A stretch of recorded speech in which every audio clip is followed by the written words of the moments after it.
Ozempic causes blindness. GLP-1s cause thyroid cancer. GLP-1s cause you to lose muscle mass and bone density. GLP-1s will eventually just destroy your life. I've heard all of these, and we're going to deal with every one of them in this video. I lost 55 pounds on tirzepatide, which is a GLP-1 GIP combination, and my life has never been better. But these myths really kept me from making a decision to do a GLP-1 for a long time. So if you're on the fence about whether or not you should use a GLP-1 to manage your hunger and reduce your weight, this video will help you decide, because it really is wild to me how much misinformation there is about GLP-1s. So let's get into it. My name's Lane. As I said, I lost 55 pounds on tirzepatide. It took me 6 months to lose it, another 6 months that I've kept it off so far. So I'm 1 year in. I also take testosterone replacement therapy. I lift 5 to 6 days a week, and I'm stronger at 41 than I was at 35. This stuff matters to me because the misinformation around GLP-1s keeps people from a tool that could literally save their life. And since I'm somebody who's lived this and loves to help other people find their way as well, I want to dive into each of these myths. Now, I want to mention before I start out, this is not medical advice. I am not a doctor. I'm certainly not your doctor. Consult your physician about your unique situation, because there could be something in here that is okay for most people, but it's an issue for you. And we're going to deal with the one that is like that right off the bat. Myth number one: GLP-1s cause thyroid cancer. You may have heard this. Now, the kernel of truth is that the FDA does have a boxed warning on the label, and that part is real. It does say that. Now, what you need to know is what that is based on. The boxed warning is based on rodent studies from 20 years ago, where rats developed a rare cancer called medullary thyroid carcinoma, which makes up just 3 to 4% of all thyroid cancers. So it was seen in rodents, and it's only 3 to 4% of thyroid cancers. The GLP-1 receptor that triggers that response in rodents is not expressed in normal human thyroid tissue. This is very important to understand, that most doctors agree that this label, this warning, is out of an extreme abundance of caution. And there's even been some talk of taking it away. I think they've thought about taking it away, or they might be in the process of taking it away. But it is something that does come up. Multiple massive human studies have looked for the signal. Scandinavian cohort study across Denmark, Norway, and Sweden, there is no increased risk, is what they found. There was an analysis of 93 phase 2 and phase 3 clinical trials covering over 100,000 patients and 207,000 patient years, and there was no association found. 6 population-based databases internationally found no signal. The only people who should not take a GLP-1 out of a risk of thyroid cancer is anyone with a personal or family history of that particular thyroid carcinoma, or MEN2 syndrome. That's a tiny percentage of the population. So if that is you, certainly talk to your doctor, and they probably will not prescribe. But here's the verdict on this myth. It's mostly myth. The headlines blew up the rodent study. It makes a great story for the New York Post or New York Times. It doesn't really show up on the radar in real life. Okay, myth number 2, GLP-1s cause blindness. So here's the kernel of truth. There is a real, documented, but very rare association with a condition called NAION, non-arteritic anterior ischemic optic neuropathy. It's a lot to say. Basically, a stroke of the optic nerve. Now, I will say, when I first got onto tirzepatide, I actually called my eye doctor and I said, I want to know, am I at risk for this? Based on all of the things, the pictures and stuff that you've done of my eye, do you know about this condition? Do you know about tirzepatide? What is your recommendation? And my eye doctor called me, and she said, you're totally fine. That is very rare. It's in a particular kind of person with a particular kind of optic nerve. You're not at risk. You're fine. So that was how I decided to move forward. But may not be enough for you. And again, I'm not trying to convince you because I'm not your doctor. But here's what we have found outside of just my eye doctor. The European Medicines Agency reviewed all the data in 2025 and classified it as a very rare side effect, defined as up to 1 in 10,000 people. So that was their definition of very rare. One additional case per 10,000 person years of treatment. That means if 10,000 people take semaglutide for a year, you'd expect one extra case beyond baseline. So for context, the people at highest risk for NAION already have diabetes, high blood pressure, sleep apnea, or obesity, the same conditions GLP-1s are treating. So some of this is when you take people who are already at risk for blindness, which we know that diabetes has a massive risk for blindness, and then you put them on a GLP-1, it can, in some cases, show up. And is it because of the GLP-1? Is it because of the underlying condition? Is it a combination of both? Compare that to your risk of dying from untreated obesity-related disease. Obesity reduces life expectancy by 6 to 14 years. So the math here is not even close. If you notice any sudden changes in vision while you're on a GLP-1, see your doctor immediately. That is really the lesson here. So here's the verdict. It's real, but it's extremely rare. It's worth knowing about. It's not worth panicking over. The truth of the matter is, for me, what I wanted to know is the person who has seen into my eye, who knows my optic nerve, knows all of my nuances with my eye, are they aware of this? Will they sign off of it? That's what I needed. You may need something else, and that's totally fine. Myth number 3, and this is probably my favorite, GLP-1s destroy your muscle. So here's the kernel of truth. Yes, you can lose muscle on a GLP-1. About 15 to 40% of total weight loss can come from lean mass in sedentary users. Now, I want to tell you, I had much better results. You can find that in this video right here, which I will link at the end of this video, where I did a body composition scan at the beginning of my journey and then a year into it. And of all the weight that I lost, only 10% was lean mass. So it doesn't have to be 15 to 40. I beat that, but I beat it with heavy lifting, protein, and really, really paying attention to the doses and all that. The fact is, what I want every person who's watching, especially if you're over 40, to internalize is this. Number one, losing muscle mass is not a GLP-1 problem. It is a losing weight rapidly problem. The faster you lose weight, the more likely it is that your body's going to pull from lean muscle tissue. I've said this a million times. Muscle tissue is very expensive tissue for your body to keep. It takes a lot of energy to maintain. So it is the first to go. If you're losing weight, your body is going to burn it before it burns stored fat. The way to mitigate this is to do resistance training. The more you lift weights, the more it signals to your body that your muscles are actually needed and necessary, and it will preserve the muscle and burn the fat. The exact same muscle loss happens with bariatric surgery, crash diets, Ozempic, which is a GLP-1, semaglutide, and any form of aggressive caloric deficit. GLP-1s get blamed for a lot of this because that's how a lot of people are losing weight these days. But at all times in history, if you put yourself on a sharp enough caloric deficit, your body is going to burn off the muscle and store the fat. This is what it does, unless you take it low and slow, do a lot of resistance training, really optimize for eating protein over other things, and you can preserve muscle. The solution is the protocol that I've been preaching on this channel. Resistance train 4 to 5 times a week, non-negotiable, compound movements, squats, deadlifts, presses, rows. Do the things that signal to your body that you need your muscle. Hit 1 gram of protein per pound of goal body weight. Make this a goal, don't make it a rigid requirement. The reason why I say that is it is very hard to get a gram of protein for every pound that you ideally want to weigh. For me, I'm 182 pounds. For me to get 182 grams of protein in a day is very hard.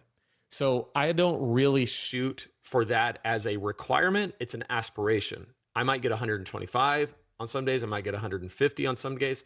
I might get 100 on some days. The point is, I am reaching for protein first and often over other options. Don't slam a high dose. This is another thing. Climb the ladder slowly. The slower you lose, the more muscle you keep. And keep your caloric deficit under 500 calories a day. This is a big thing. If you know how many calories it takes for you to maintain, and you reduce below that by 1,000 calories or 1,500 calories, you're doing it way too fast. Just reduce by about 500 calories a day. You do that for a year, you're going to lose the weight. So here's the verdict. The risk is real, but 100% in your control. So lift weights, eat protein. That's your answer. Myth number 4, GLP-1s give you osteoporosis, or another way of saying it is GLP-1s make your bones soft. So here's the kernel of truth. Bone density can drop during rapid weight loss, particularly at the hip. But it's the same story as the muscle. It's not the drug, it's the rapid weight loss. Bones strengthen under load. So when you carry less weight, the loading stimulus drops and your skeleton adapts down. This happens across the board. I cannot say this enough. It is not a GLP-1 thing. It is a losing weight thing, and it is a losing weight fast thing. This happens with any weight loss method, diet, surgery, GLP-1, doesn't matter. So what do? The solution is identical to the muscle answer. And this is nice because you got 2 problems and 1 solution that solves both problems. Resistance training, protein, vitamin D, magnesium, calcium, K2, those are all going to help. Baseline scan of your body when you start, especially if you're over 50 or you're postmenopausal, get a scan, preferably a DEXA scan when you start, and get one at 6 months, get one at a year, so that you can really see what your body is doing and you can manage it. Some early research even suggests that GLP-1s may be neutral or slightly protective for bone metabolism independent of weight loss, which is pretty cool. So here's the verdict. The risk is real for sedentary users, completely preventable for anyone who resistance trains or lifts. Myth number 5 is a lot of fun for me because there's so much misinformation. It has to do with how long these drugs have been out and how much data we have for how long we have the data. Before I get to that, I just want to mention, if you don't know where to get your GLP-1s or if your doctor is giving you trouble, I can hook you up with a doctor who can help you. lemd.com/reset is where I get my tirzepatide. If you click in the upper right-hand corner where it says get started, you can make a account. And then what will happen is you fill out a quick intake where you let them know all the things that you would let your doctor know in your doctor's office, some of your medical history, prescription, things like that. A doctor who's licensed to practice in your state will see that, will prescribe you the tirzepatide that you want or whatever you choose, as long as it fits with your history and medical situation and all that. And then it will be shipped to your door in about 2 days. It's very cool. You have unlimited access to your doctor. You can ask questions all along the way. And they're a 503A pharmacy, no fillers, no preservatives, no memberships. You can just buy it and move on, or you can refill it if you want to. So lemd.com/reset, that is my link. I do get a small commission when you use it, but at no additional cost to you. All right, so myth number 5, we don't have any long-term data on these drugs. Yes, we freaking do. Okay, this one drives me crazy. This is complete misinformation. The first GLP-1 drug, exenatide, was FDA approved in 2005. If you're doing the math, that was 21 years ago. We have over 2 decades of real-world prescription data on this drug class. Semaglutide alone has been studied in over 100,000 patients across more than 93 clinical trials. Cardiovascular outcome trials with multi-year follow-up, SURPASS, CVOT, SUSTAIN-6, SELECT, SUMMIT, all of these studies have been done. The SELECT trial followed more than 17,000 people for nearly 4 years and showed a 20% reduction in major cardiovascular events. So this is not a new compound that just appeared in 2022. Just because the Kardashians are using it doesn't make the drug new, and it doesn't mean that it's a fad and that it's dangerous. Here's the verdict on this. It is pure myth. We have more long-term data on GLP-1s, what they do, what their side effects are, than on most drugs that your doctor prescribes. The only reason why you hear people say crap like this is because this drug is now used to treat obesity. I cannot tell you how many doctors I've seen that have said, for 20 years, I have been prescribing this to my type 2 diabetes patients without incident. Nobody said a word because it was used just like any other drug out there to treat a chronic condition that people have. The second that it was used to treat obesity, all of a sudden, now it's a character issue. Now it's patients who are flawed, who have something wrong with them, who shouldn't be doing this, who are cheating, taking the easy way out. They don't want to be disciplined, don't want to be trained, whatever. So now all of a sudden, people reach for, well, we just don't have enough data. You don't know what's going to happen. There's going to be lawsuits. And I think some of this goes back to the memory. If you're old like I am, you remember the 90s when people were prescribing Pondamin or Fen-Phen. These were basically drugs that amped you up. They were very different. They were not GLP-1s. They were meant to increase metabolism, and people were having heart attacks and dying. And it really was killing people. Well, those drugs are long gone, okay? And so I think, but people have this memory of, if it's a weight loss drug, it's going to kill you. And you shouldn't be taking a weight loss drug because that makes you a weak person that we can all judge and be hateful towards. So you're going to have side effects, you're going to die, and it serves you right because you should just be like me and be disciplined, you piece of crap, okay? I've heard it all. It's just not true, okay? It's just not true. Okay, myth number 6. GLP-1s cause pancreatitis. So here's the kernel of truth. Pancreatitis is listed on the label as a possible side effect and a serious one. But let's look at the facts. In the major step clinical trials, adjudicated pancreatitis occurred at approximately 0.2 cases per 100 patient years. That's 1 in 500 people per year. A 2-year extensive trial saw 0 cases in either the treatment or placebo group. Most of the pancreatitis risk traces back to gallstones from rapid weight loss, not direct toxicity from the drug. So this is another reason why you do not want to lose weight fast. You're complicating things if you're getting your body to process fat and burn it off that quickly. Slow and controlled is the way to go, because rapid weight loss can cause gallstones, which can lead to pancreatitis. Anyone with a history of pancreatitis or chronic gallbladder issues should talk to their doctor before starting, which talk to your doctor at all times, which I'm not your doctor. Somebody said in the comments, they were like, why do people keep saying talk to your doctor? Can we not make our own decisions? You do what you want. I'm just telling you, I'm not your doctor because I don't want that liability because I'm not a doctor. So figure it out for yourself. Do your own thing. And it's my job to tell you to talk to your doctor. It's your job to do whatever the heck you want. I just don't want to be responsible for you because I am not your doctor. So here's the truth. This side effect is real, but again, rare. The risk is heavily concentrated in people with pre-existing risk factors. All right. Now let's talk about myth number 7. This one's hard. This one's hard for me. Ozempic face. All right. It ages you. It wrecks your skin. So here's the kernel of truth. People who lose weight fast lose facial fat. Fat in the face goes first, and it makes wrinkles more visible. Now, why is this hard for me? I am so torn on this. I had a fat face for so long. I was so tired of having a fat face. I had no jawline. I had no definition. I was just a fat blob, right? You couldn't tell where my face ended and my neck began. So I lost a bunch of weight and my face looks much thinner than it used to. And I think my skin is probably adjusting to this new reality. And I probably need more collagen. I probably need to build up some face fat shape somehow. But the comments have been brutal. And I'll have a moment of rare vulnerability. Reading comments from people who take what I say and turn it into just an attack on how I look is par for the course. It's what happens. This is YouTube.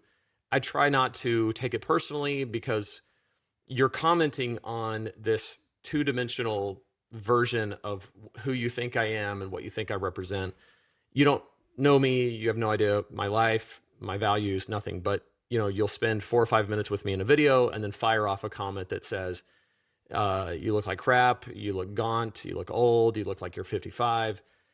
And I'll be honest, I'm a human being. It kind of hurts my feelings, as much as I hate to admit that, because I don't want to give negative commenters the satisfaction of knowing that they got to me, but I am human. So I guess you win. You got to me.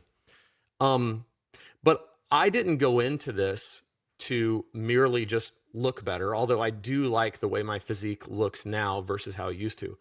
I went into this because I was so tired of being fat and tired and not sleeping at night and inflamed and having no energy and being exhausted and feeling hopeless to change my situation.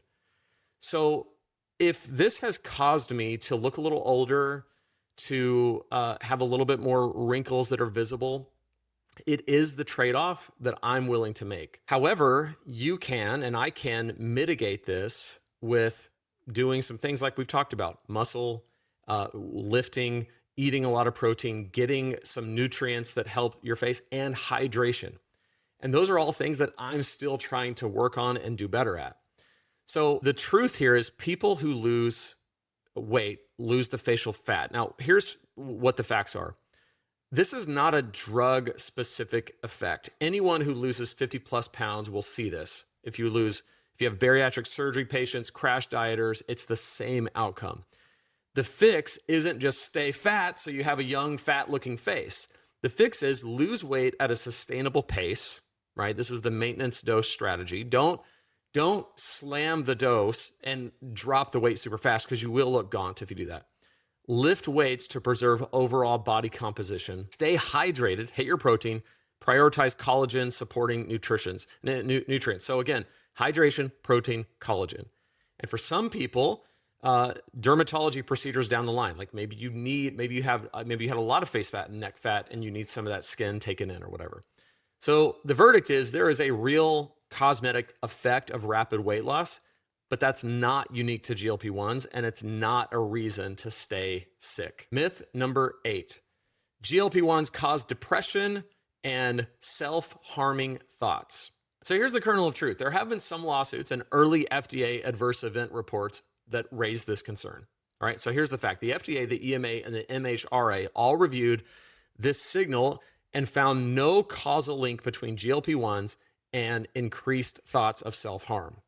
A massive analysis of over 36,000 patients in 2024 found semaglutide was associated with lower rates of suicidal ideation compared to other obesity treatments. Some emerging research is actually exploring GLP-1s as a treatment for addiction and possibly depression.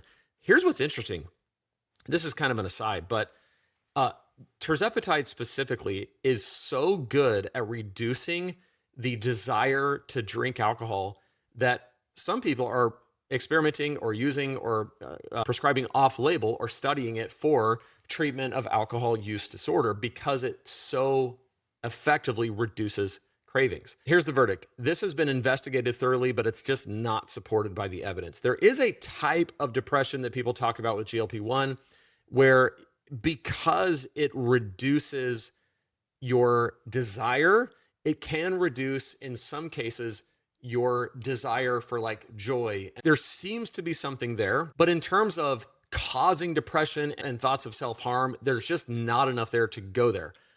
But I will say this, if you are experiencing anything like that, please reach out for help. Please talk to your doctor. Please make sure that you don't continue on the drug without help from a doctor who can either reduce the dose, prescribe something else, take you off of it, because your health and your well-being is far more important than being on a GLP-1. You can lose weight in other ways if you have to. Myth number 9, once you stop, the weight comes right back. It's a forever drug. I've seen this comment a million times. Don't you know you're gonna have to be in this forever?